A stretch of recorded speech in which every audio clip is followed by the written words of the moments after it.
What's up, good people? Mark Holmes here, and as always, I want to thank you all for watching, commenting, subscribing, and being part of the Joe Blue Sports Report. Without you guys, as well as you ladies, you know that this literally does not work. It's kind of crazy here.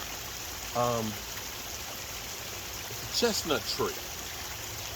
For whatever reason, this chestnut tree, always in about the middle of July, starts dropping some of its leaves.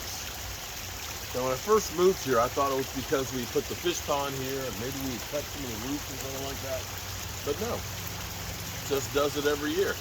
And that was 18 years ago that we built the pond, so it hasn't killed the tree. But it's kind of crazy because what it's making you think of is fall. You know what happens when fall gets here? It's football. This reminds me, whenever I start seeing the leaves in the pond, in July, it lets me know how close it is to the football season. And it's crazy because 2 weeks from tomorrow, I'll be at the airport flying that big old jet airliner to Los Angeles. So that way I can go hang out at training camp for a few days. I can't wait. I literally can't wait. This season, we're going to get some answers to some things. We're going to get some answers to Stephen Jones's philosophy. It's Stephen Jones who believes that you're better off not spending a lot of money on big name free agents if that in fact works. See, I believe the NFC has a lot of opportunities. Now, we know the Rams, they've gone through and they have spent money like crazy. They've traded away their number one draft picks for years to bring in guys that are proven, and that won them a Super Bowl. They got a great defense. They got a great core group of guys. They got a quarterback who's good, and they just won the Super Bowl. Now, we'll find out if there's a Super Bowl hangover or not. But beyond that, I don't think that there's juggernauts that you just say, oh my God, I fear to death. No, always with Tom Brady, Tampa Bay is going to be good. I don't care who Tom Brady's with. They're going to be a good team. But I don't know that you fear them as much as you did 2 years ago. Chris Godwin's coming back from an ACL injury. He may not play. They don't have Antonio Brown. The Gronk's gone. There was rumors that they might sign Kyle Rudolph. Kyle Rudolph, who last year I don't think had but 300 yards with the Giants. Now, I'm not going to say that he's done and that he won't do better with Tom Brady throwing to him than Daniel Jones, because he will. But we're not saying that Gronk and Kyle Rudolph are the same. And I look at that team as one of those older teams that's getting older.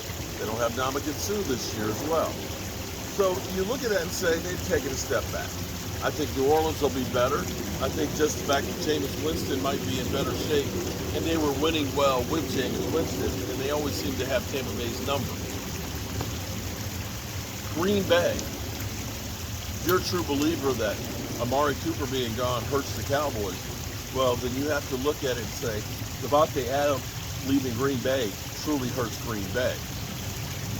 But we're going to find out something here. The Cowboys are always talked when things are slow. If there's nothing else to talk about, trash the Cowboys, and you'll get people to watch. It's just the way it is. It's the nature of the beast. It's the blessing and the curse that you can always find something on the Cowboys. But people point to Amari Cooper being the emergence of Dak Prescott. They'll point and say the Cowboys were 3-5 before Amari Cooper got there. That Amari Cooper made Dak Prescott a great quarterback.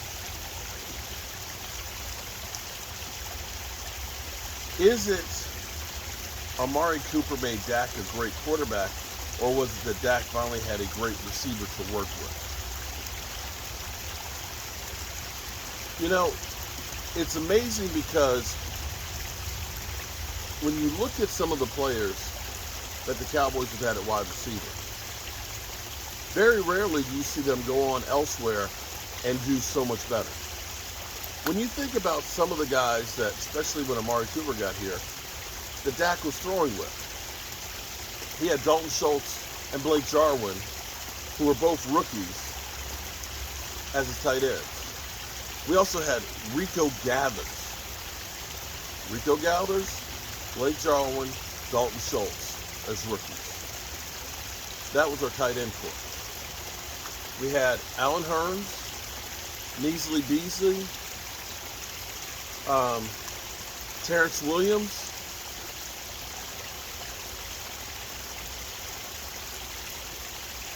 it's not like these guys left and they were great receivers with great productive careers after they left the Cowboys. I will say that for the most part,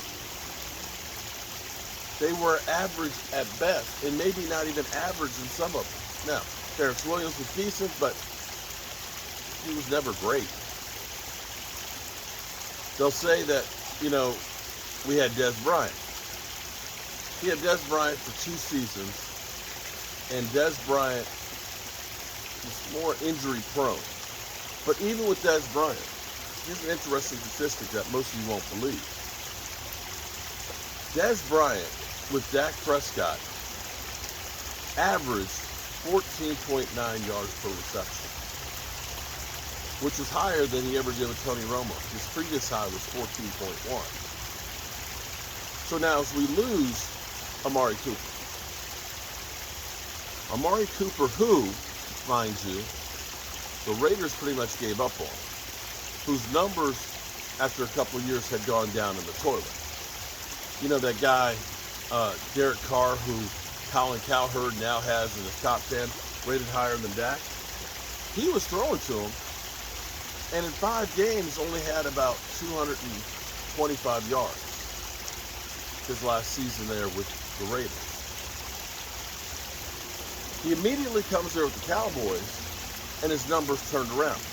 Now, we'll be able to tell this year. We'll find out if it's because Dak had a great receiver to throw to, or if it was the great receiver that made Dak look good. Deshaun Watson, rumor right now is Deshaun Watson will be playing this year. That he may have 6-game, 8-game suspension, 4-game suspension, somewhere in there, but looking more and more like he will play. This will give us a real-time look to find out, because you've got Derek Carr, who, like I said, Colin Cowherd thinks is a top 10. We have Deshaun Watson, who, everybody thinks is top 5, throwing to the same guy that Dak did. I'm betting that we see guys like James Washington actually have career years. You watch. Now, James Washington hasn't been used that much and has been in the doghouse a few times in Mike Nolan's offense. But see, people don't realize that the Cowboys, when they were drafting and looking at Michael Gallup, they were also looking at James Washington.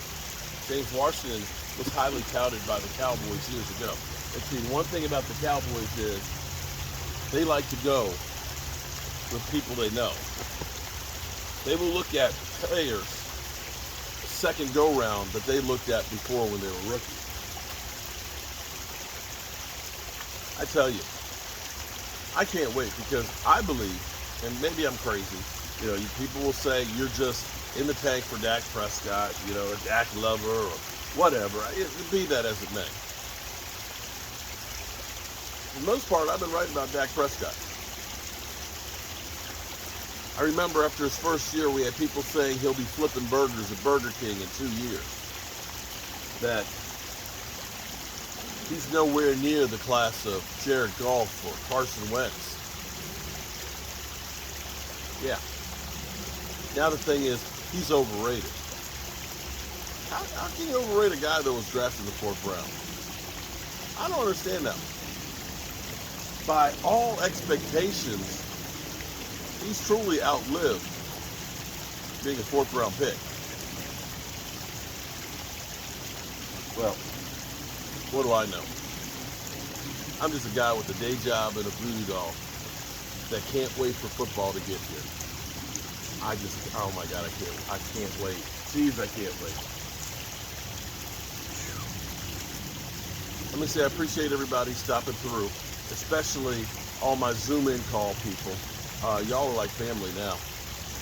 Love having the Sunday afternoon conversations. We'll probably have to switch that to Saturdays when the football season actually gets here. I don't want to lose that because that's so much fun. But doing it Sundays during games, don't think it's going to work out quite as well. But I'm going to go in here. Got to cover up the studio outside from the live stream. And I will catch you guys later. Peace.